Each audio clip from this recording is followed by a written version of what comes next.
Are you on the internet? Do you really like a certain franchise? Do you know how to develop video games? If you answered yes to all of these questions, then congrats! Welcome to Fangames. Chances are, if people like a thing, they may or may not make games to show appreciation for said thing. You've heard the Sonic fan games and the Mario fan games, but you don't really hear of too many Crash fan games. Well, they're certainly out there, and I certainly downloaded some, and I certainly played the ones that I downloaded. So without further ado, even though there really wasn't much to do to begin with, here are some Crash fan games. First up, Crash Bandicoot Underwater by Ollie King. This game doesn't really have a story. It just drops you into the warp zone. Speaking of dropping, this game doesn't really handle controllers really well. It just dropped random inputs and I had to switch to the sort of odd keyboard control scheme. The WASD moves, space jumps, Q brings up the HUD, and all buttons, left click spins. What? Okay, enough complaining about control, let's see how it actually plays. So we're in the first level and that's snow. Underwater snow? Wait, snow and water. Underwater water, game of the month, game of the year, game of my life. Okay, look, low poly Sonic. Just kinda chilling here in the back corner of the level. Alright, let's actually play the game. It plays like your typical Crash games. Balls, crates, Crash. It's all here. However, the level design could use some work. It's not bad per se, but there are some things I would fix. Like perhaps a few less nitros. So far, not bad, just a bit amateur. A bajillion, 56 bajillion deaths later, I got the crystal and finished the first level. Level 2 introduces these breakable gates. You spin them and they just kind of fall apart. What are these made of? Plastic? Sometimes it looks like you're hitting it, but you're actually not, which isn't a big issue. Just reposition yourself a little bit. This level is, again, what you expect. Platforming, nitros, now with gates, all that kind of stuff. Another crystal, another level. Level 3 has what appears to be a floating orca. I know that's not what it is, but it certainly looks like that. It doesn't look like it's actually in water. This level is a chase level, kinda like the boulder levels in Crash 1 and Crash 2. Except this time, you're being chased by hostile water. It's not that long, and I somehow managed to miss the crystal, even though I thought I was decent at Crash, I missed the crystal. Okay, level 4. This level is dark, which makes it a million times harder. This could have been a bit brighter, or they could have implemented that Aku Aku light mechanic that Crash 1 has. Now that I think about it, Aku Aku is mysteriously absent from this game. He's nowhere to be found. It's so weird playing a Crash Bandicoot game without Aku Aku. So after some trials and tribulations, we arrive at the end. Level 5 starts with a really big drop, more grades and stuff and platforming, and that's where I got bored. Game's okay, not amazing, not appallingly bad. There are some things that would improve level design wise, and some of the things that were absent made the game feel more empty than it should have been. Overall, it's okay. 6 out of 10. Hey, the first game in the lineup is actually okay. I wonder if the rest of the games are actually going to be near decent. Next up, Crash Bandicoot Warped Island by That Face Though. So you start the game, this is what you hear.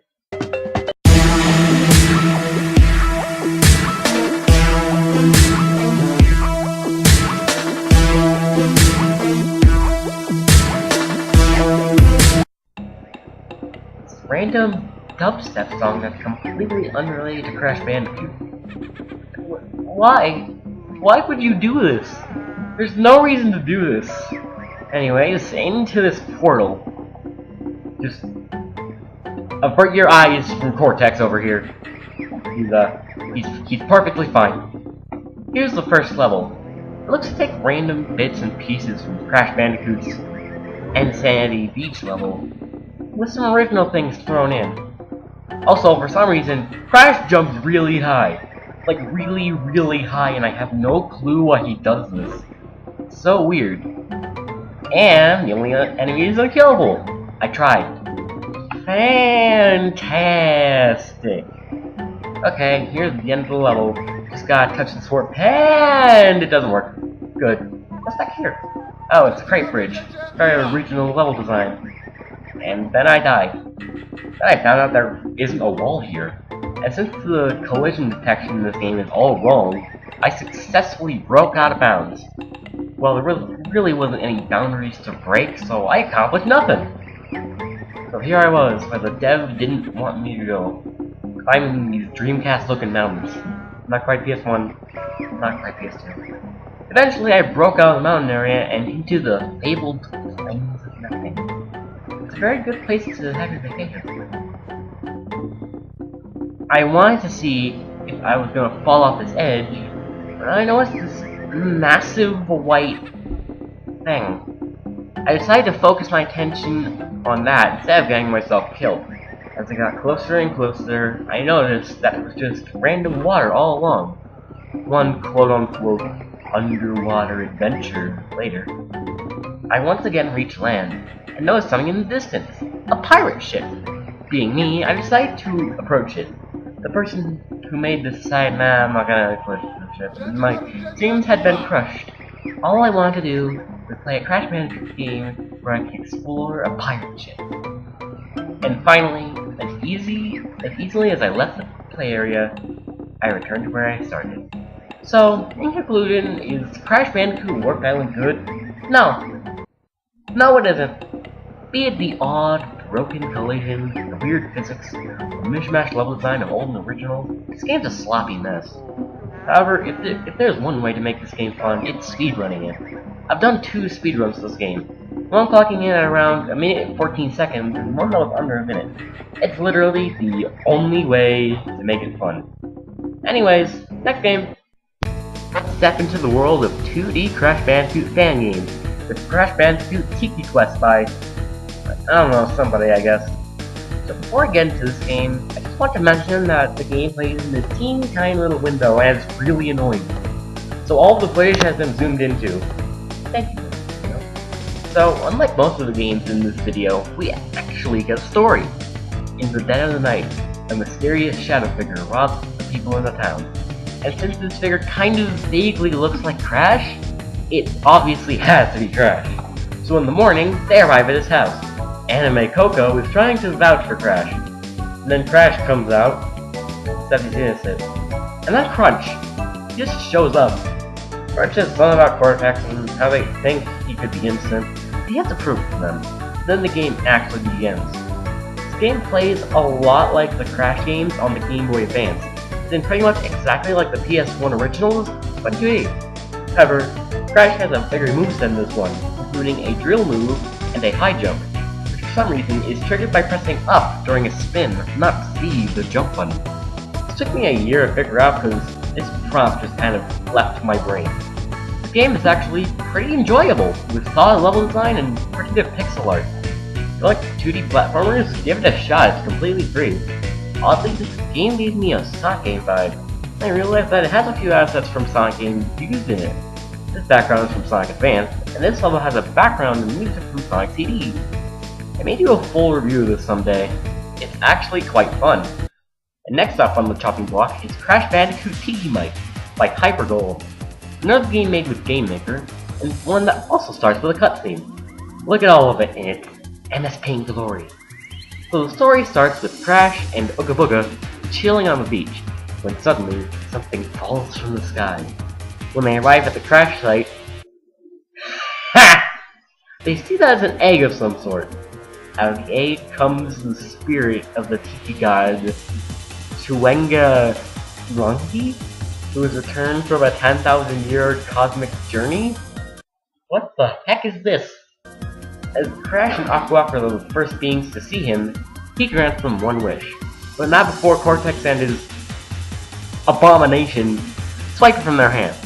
Now Crash and Aku Aku go after Cortex and his abomination to get his spirit back. This game is also like the Game Boy Advance Crash games, but more MS painting. The goal of each level is to apparently save the Bandicoots, as they're called, at the end. Oh, and yes, tutorials are pop-up windows. To be honest, this game is kind of boring. I don't really like it, it just didn't click with me. I played one level and quit after that because it just wasn't fun. Alright, back to 3D now. Next 3D game is Crash Generations, which is totally not Sonic Generation, but with Crash Bandicoot. I mean, that's not what it is. So we're starting out strong with this. The first level seems to be trying to recreate Snow Go, which is kind of novel. Hey, look at that ice! Notice anything about it? How about the fact that it has 123 RF watermarks all over it? Absolutely amazing! Oh, and the texture is pretty low res too. Hey look! This crate will not break no matter how many times I spin it. This game is a train wreck already, wow. Oh hey look! Some lives! I better collect those. Wait, what is this? It's a box? Oh! It took me to Insanity Island for Crash 1. Again. And here's where OBS just kind of milked out. The footage completely froze. It doesn't matter anyways, there's no more game. The warp pad doesn't work. Next game! This is Crash Bandicoot in Retro World by Kaloi Play. How do you pronounce this? Kaloi? Kaloi? Maybe even Kaloi? Or Kaloi? I really hope this game is good. Let's start the game, see if it's at least better than Warped Island or Generations. Ooh! A wall of text! My favorite! In this adventure, Crash is transported to the world of 8 and 16-bit. With the help of Aku Aku, Crash must collect all the crystals to complete the tramp bit.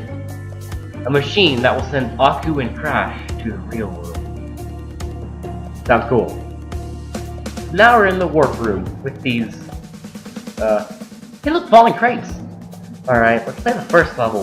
Seemingly a Mario-themed level, just... duh.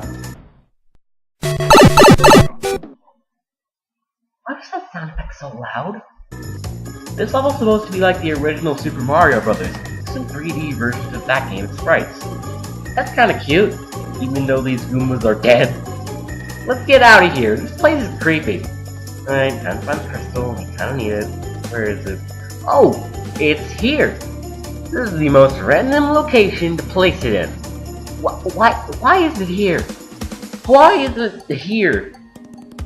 Okay, now that we've collected the crystal, we're home free! Back to the warp room. Now that we're in the warp room, I'd like to mention the warp room music. Here, have a listen.